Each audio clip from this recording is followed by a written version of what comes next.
thing. Yeah. Yeah. This article that I actually read today and put out there was like, why do we not ask questions? And I think it talked about 4 different things. It was like, one, maybe we're arrogant or confident that we already have all the answers.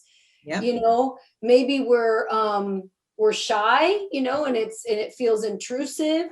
I can't remember all 4 of them, but it was interesting. I'll say another one, because we're all like at somewhere better to be. We're too busy, like chop, chop. That's why we ask close-ended questions, right? Like instead of saying, how was your vacation? It's, did you have fun on your vacation? Was it good? Yeah. Just like they want to like chop, chop, because people have better places to be or something. But yeah, I have heard that intrusive one. I confronted someone, it was a guy, and I can't remember who he was, but when I said to him, you never ask me any questions. I'm constantly asking you questions, but you never reciprocate. I felt comfortable saying this to him. And he said, yeah, because I was told that you weren't supposed to ask questions. I said, who told you that? He said, I don't know, but it's like, you're not supposed to be nosy about people's stuff. I was like, oh my God, help us. Yeah. That's true. I mean, if you're raised, you know, your parents told you don't ask questions because it's rude, built into your education.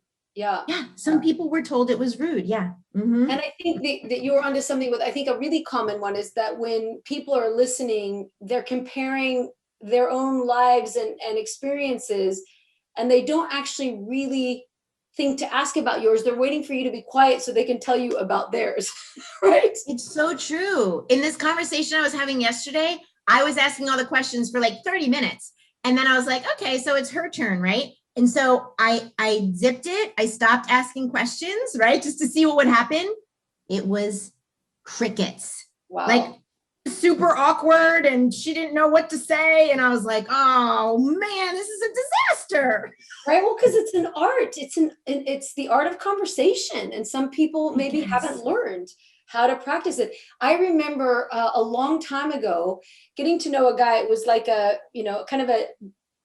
getting the possibility of dating this guy, basically. So we were like talking on the phone. And I remember that it was kind of interesting in the beginning because I asked a lot of questions and he told me a lot. But then I realized at some point it was just one-sided. Like it was just me finding out about him. He never asked a question about me. And at some point I thought, wow, this is really disengaging. Like I'm bored now because, you know, he's told me all these things about him. He hasn't asked anything. It's like, you know, at some point you're like, wow, you don't know anything about me.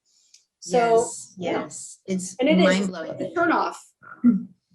It's a bit of a turnoff, but you know, again, that compassion piece about like what might be up for this person that doesn't want to ask, you know, or isn't asking questions. And I would just put out to people that are listening, wondering, do I ask enough questions? Because you should be asking yourself that. Like, what is the fear or the thing that's holding you back from asking questions? Figure that out. And how do you feel when someone shows an interest in you? Yeah. I'm willing to put everything I own on that fact that the answer is awesome. You feel amazing. Yeah. You don't feel like, oh, that's too personal. You feel like, oh, this feels really good. She's asking about me, or he wants to know that about me. Yeah. Yeah. Do that work. Somebody cares. Somebody's interested in me, because we all just want to talk about ourselves. That's all we really want to do. All right. That's it. Yeah. Me. We can distinguish between, you know, when you're coaching, you learn it is all about your client, right? And that's how it should be. But when you're, you know, having a coffee with someone, it should be a back and forth, right? So it should be a back and forth. Yeah.